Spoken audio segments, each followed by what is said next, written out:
Welcome back to our Issues Hampton Roads. I'm your host, Ray Pearson. Here with me today is Omni Miranda Martone, founder and CEO of Sexual Violence Prevention Association, an organization committed to preventing sexual violence systematically and working to create a world where people can live free from threat through advocacy, education, and community engagement. So what does preventing sexual violence really look like? Yeah, so preventing sexual violence kind of has three tiers, right? There's primary, secondary, and tertiary. So primary prevention is preventing somebody from ever becoming a perpetrator. That's where we talk about values, beliefs, knowledge, right? How to make sure somebody has the values that they should respect people's body autonomy, that they should respect people's consent and boundaries. How to make sure that people have emotional regulation and other core cognitive abilities. Like, how do we make sure that people have the skills and the knowledge also of what does consent look like? How do I get consent? How do I maintain consent? Those things. Making sure people have those really important and fundamental things so that they don't become perpetrators. So that's primary prevention, but that's rather difficult, right? And it often has to start very young. Secondary prevention says, okay, this perpetrator, we missed them and somebody already wants to perpetrate. How do we prevent them from doing so? How do we either make them change those values, change those beliefs, change that knowledge, or how do we make it so taboo, right? Yeah. So difficult, I'm going to be so judged by society that they change their mind and no longer want to do it? Or how do we just make it so somebody steps in, right? So a bystander says, I see what's about to happen and I'm going to stop it before it happens. And then tertiary prevention says, well, we missed it again. Not only did they want to perpetrate, but they started to perpetrate. So it's already ongoing. How do we prevent that harm from continuing? So tertiary prevention really bridges that gap between prevention and response. And it's when we say, with cases like, for example, child sexual abuse will often go on for years, or in domestic violence situations, sexual violence will be a very major part that continues for years at a time. How do we see how early we can intervene? Because that really is prevention. And so the goal, of course, is primary, then the second goal is secondary, and then the third goal is tertiary. But in general, we're just really trying to prevent it overall. How early is early then? I mean, when you're looking at that. We should be really educating people very, very young. Unfortunately, we have cases that we are aware of where victims are under the age of 1.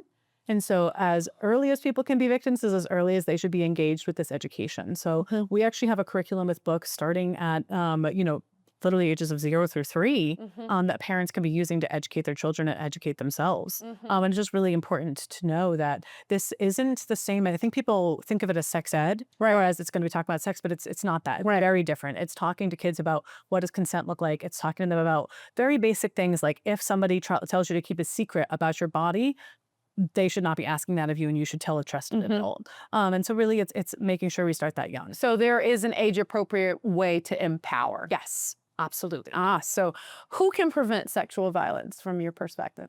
Yeah, so from my perspective, we all have a role to play, right? It's so ingrained in society that we need a little bit from everybody. And so that can start with individuals, right? Individual people, first of all, can just not perpetrate sexual violence. And secondly, can make sure that they have the education on what does consent look like? What is active and enthusiastic consent?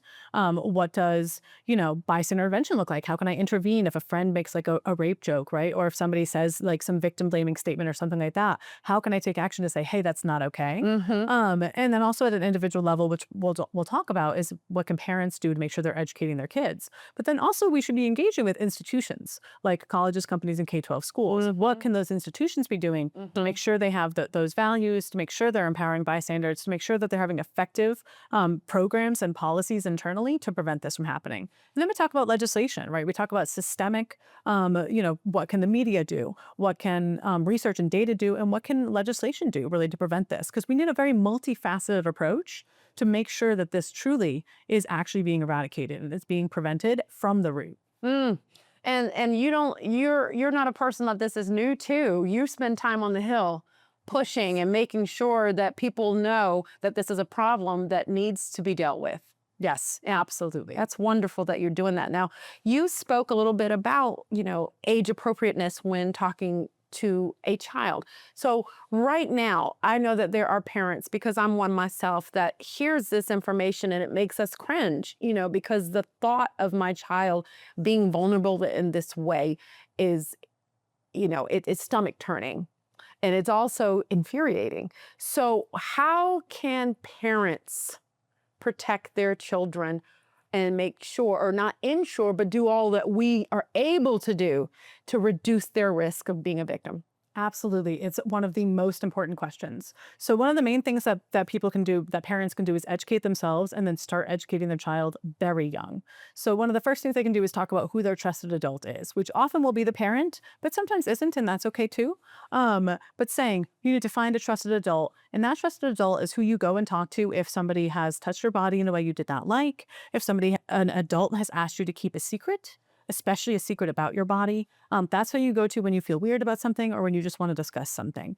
So it's really important for youth to know that they can have a trusted adult and that it doesn't have to be their parent, because unfortunately, in some cases, the abuser can be the parent. And so sometimes it'll be a teacher or a grandmother, something like that.